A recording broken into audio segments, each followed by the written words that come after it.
Om Swastiastu, Assalamualaikum warahmatullahi wabarakatuh. Shalom, namo buddhaya, dan salam sejahtera bagi kita semua. Salam harmoni. Perkenalkan, nama saya Niketut Ayu Prita Sugiyarti Wardani dengan NIM 2511031250. Di sini, saya akan memaparkan pemahaman saya mengenai sistem pendidikan dan juga filsafat pendidikan, di mana aspek yang pertama adalah sistem pendidikan. Sistem pendidikan adalah susunan terencana dari komponen-komponen yang terdiri atas tujuan, kurikulum, tenaga pendidik, peserta didik, sarana prasarana, pola pembiayaan, manajemen, dan evaluasi, di mana komponen ini saling berkaitan untuk mencapai tujuan pendidikan tertentu. Hakikatnya adalah usaha yang terorganisir untuk mentransmisikan dan mengembangkan pengetahuan, keterampilan, sikap atau nilai, serta kapasitas berpikir warga baik secara individu ataupun masyarakat agar mampu berperan baik secara personal maupun sosial. Sistem pendidikan ini bersifat dinamis, di mana ia merefleksikan nilai sosial dan tujuan negara serta dapat berubah sesuai dengan konteks ekonomi, teknologi, dan juga budaya. Di mana peran inti dari sistem pendidikan ini menyediakan lingkungan formal dan non-formal untuk pembelajaran yang terarah, memproduksi dan mengembangkan budaya, menyiapkan tenaga kerja dan warga yang bertanggung jawab, serta menjadi instrumen pembangunan sosial dan juga politik. Aspek yang kedua adalah filsafat humanisme, di mana filsafat humanisme ini menetapkan manusia sebagai martabat, kebebasan, potensi rasional, dan juga moral sebagai pusat perhatian. Dalam pendidikan, humanisme menekankan perkembangan penuh individu secara efektif, yaitu harga diri dan empati, kognitif, yaitu pengetahuan, dan psikomotorik, yaitu keterampilan. Belajar dipandang sebagai aktualisasi potensi manusia, pendidikan sebagai pembebasan dan pemanusiaan, di mana implementasinya adalah pembelajaran berpusat pada siswa atau student-centered learning, di mana ini memperhatikan kebutuhan, minat, dan gaya belajar dari siswa. Kemudian ada pengembangan karakter dan pendidikan nilai seperti kegiatan pembiasaan, diskusi nilai, dan juga pendidikan karakter. Kemudian ada penilaian holistik. Yang terakhir ada pendidikan inklusif, di mana pendidikan inklusif ini memperhatikan pada hak dan martabat semua anak, seperti anak berkebutuhan khusus, latar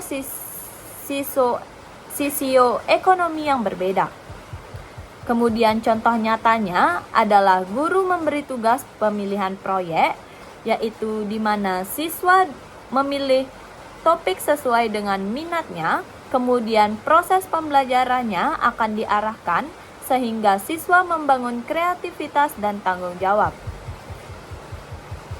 Kemudian ada program penguatan pendidikan karakter atau kegiatan ekstrakurikuler yang menekankan empati, gotong royong, dan toleransi, di mana praktik ini menetapkan perkembangan moral atau efektif siswa setara dengan nilai akademik. Kemudian aspek yang ketiga adalah filsafat rasionalisme, di mana filsafat ini menekankan akal dan logika sebagai sumber utama pengetahuan. Pengetahuan benar-benar diperoleh melalui penalaran, dedukasi, struktur logis, di mana juga termasuk konsep, prinsip, dan teori.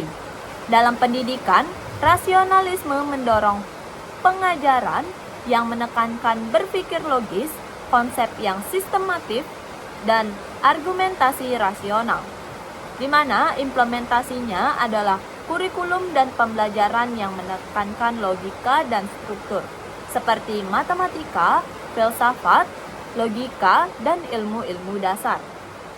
Kemudian ada metode pengajaran, di mana metode ini contohnya adalah ceramah konseptual yang menjelaskan prinsip, latihan soal berjenjang yang melatih dedukasi, dan juga evaluasi, di mana evaluasi ini adalah memberikan soal yang menguji kemampuan penalaran dan pembuktian, bukan sekedar hafalan. Dan contoh nyatanya adalah pembelajaran matematika yang fokus pada pembuktian teorema, bukan hanya aplikasi mekanis. Siswa dilatih untuk membuat argumen yang matematis. Kemudian ada mata pelajaran logika atau pembelajaran berpikir kritis di program studi tertentu. Contohnya adalah tugas esai analitis di SMA ataupun universitas, lomba debat ilmiah yang mendorong argumennya yang rasional. Kemudian ada aspek yang keempat adalah filsafat empirisme, di mana filsafat ini menekankan pengamalan inderawi seperti observasi dan eksperimen sebagai sumber utama pengetahuan.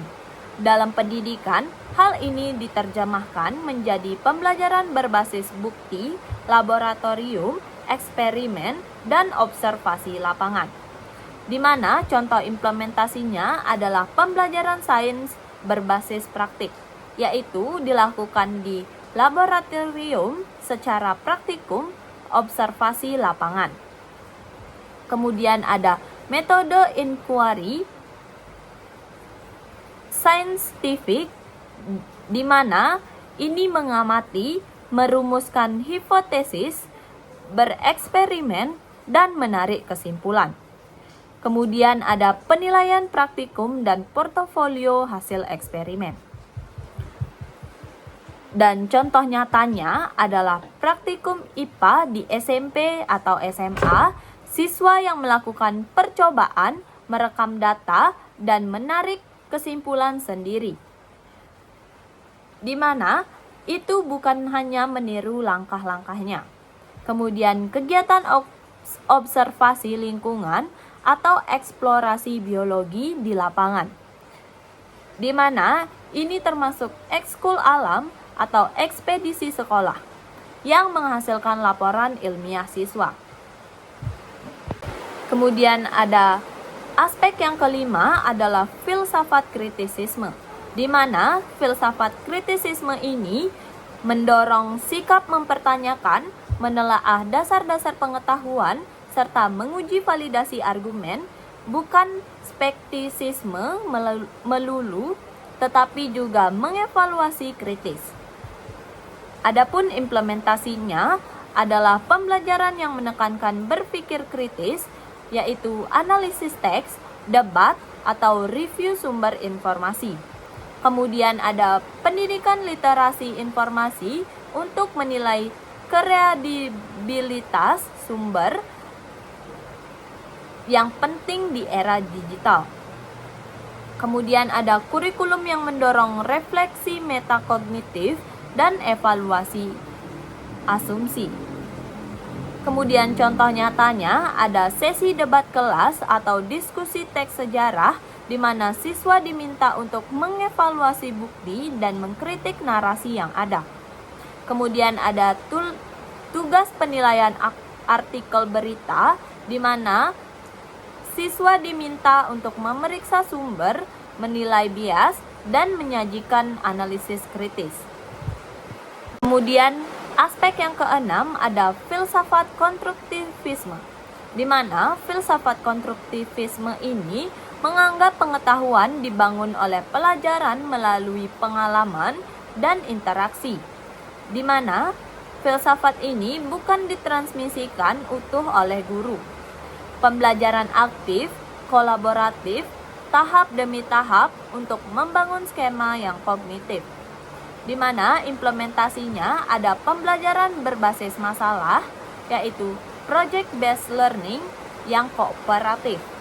Kemudian ada peran guru sebagai fasilitator atau scaffolding, yaitu memberi dukungan yang ditarik ketika siswa semakin mandiri. Kemudian ada penggunaan konteks lokal, di mana sebagai basis membangun pengetahuan. Kemudian contoh nyatanya adalah proyek lintas mata pelajaran, di mana siswa membuat usaha mini atau pameran sains yang membutuhkan penelitian sendiri, kolaborasi tim, dan presentasi hasil. Kemudian ada kelas bahasa yang membangun kosakata melalui tugas autentik, di mana mencatat wawancara dengan orang tua atau komunitas. Kemudian aspek yang ketujuh adalah filsafat idealisme, di mana filsafat ini menekankan ide, nilai, dan konsep abstrak sebagai realitas utama. Pendidikan ideal fokus pada pengembangan jiwa atau roh, nilai moral, serta bentuk-bentuk kebenaran universal, di mana pendidikan diarahkan pada pembentukan karakter, estetika, dan penghayatan nilai kebajikan. Kemudian, implementasinya ada penekanan mata pelajaran agama, etika, pendidikan Pancasila, atau nilai-nilai moral dan estetika. Ada juga pengajaran melalui teks klasik, karya sastra, filsafat moral untuk membentuk pandangan dunia siswa. Kemudian ada ekstrakurikuler yang mengembangkan estetika dan nilai seperti musik, seni, paskibra yang menekankan nilai disiplin atau jiwa kebangsaan. Kemudian contoh nyatanya adalah pembelajaran sastra yang mengajak siswa merenungkan nilai kemanusiaan melalui karya-karya klasik. Kemudian ada upacara bendera dalam kegiatan kebangsaan yang menanamkan nilai-nilai ideal tentang kewarganegaraan dan nasionalisme. Aspek yang ke-8 ada filsafat realisme, di mana filsafat ini menekankan dunia nyata dan fakta yang objektif di luar pikiran. Pendidikan realistis mengutamakan penguasaan pengetahuan yang benar tentang dunia, keterampilan praktis, dan adaptasi terhadap kondisi objektif, di mana implementasinya ada pembelajaran yang menekankan fakta, data, dan aplikasi nyata seperti keterampilan vokasional atau sains terapan. Dan juga ada ketertarikan sekolah atau industri, di mana kurikulum kejuruan seperti SMK yang mengajarkan keterampilan langsung dipakai di dalam dunia kerja. Kemudian ada penilaian berbasis kompetensi, di mana penilaian ini menegaskan mengenai apakah siswa benar-benar mampu menerapkan pengetahuan di lapangan. Kemudian contoh nyatanya adalah program Link and Match antara SMK dan juga industri, di mana ini melakukan pelatihan praktis kerja industri, sertifikasi, dan juga kompetisi. Yang kedua ada mata pelajaran geografi atau kajian lingkungan yang menggunakan data spesial dan observasi lapangan untuk memecahkan masalah nyata di komunitas.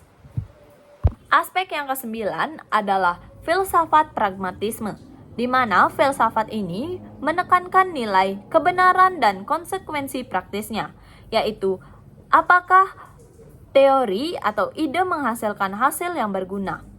Pendidikan pragmatis bersifat praktis, eksperimen, dan berorientasi pada pembangunan kemampuan untuk memecahkan masalah di kehidupan nyata. Contoh implementasinya adalah pembelajaran berbasis proyek dan masalah kontekstual yang relevan dengan kehidupan siswa.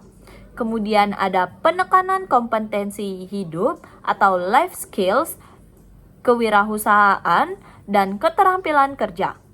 Kemudian ada evaluasi berdasarkan ketercapaian hasil nyata yaitu dalam bentuk produk, layanan, atau portofolio. Contoh nyatanya adalah sekolah mengadakan inkubator kewirausahaan untuk siswanya. Mereka merancang, memproduksi, dan menjual produk kecil, dan juga belajar akuntansi dasar dan pemasaran, dan juga pelayanan pelanggan. Kemudian ada proyek komunitas, di mana siswa membersihkan sungai atau membuat taman sekolah sambil memecahkan masalah lokal. Aspek yang 10 ada filsafat eksistensialisme, di mana filsafat ini menekankan kebebasan individu, otentisitas, dan juga tanggung jawab pribadi dan makna hidup. Pendidikan eksistensial memberi ruang bagi pencarian makna, pilihan personal, dan pengembangan identitas. Di mana implementasinya ada pendidikan yang memberi ruang refleksi diri, konseling karir, dan pengembangan soft skill. Yang kedua ada metode mengedepankan pilihan siswa, di mana contohnya adalah proyek mandiri, jurusan minat, pembelajaran yang relevan dengan tujuan hidup siswa. Kemudian yang ketiga ada guru berperan untuk memfasilitasi eksplorasi nilai dan pilihan etis siswa. Contoh nyatanya ada program bimbingan konseling dan pengembangan diri yang membantu siswa menentukan arah studi atau karir berdasarkan minat dan nilai pribadi mereka. Kemudian ada kegiatan reflektif seperti jurnal pribadi, diskusi eksistensial tentang isu moral di kelas, PKN, atau agama.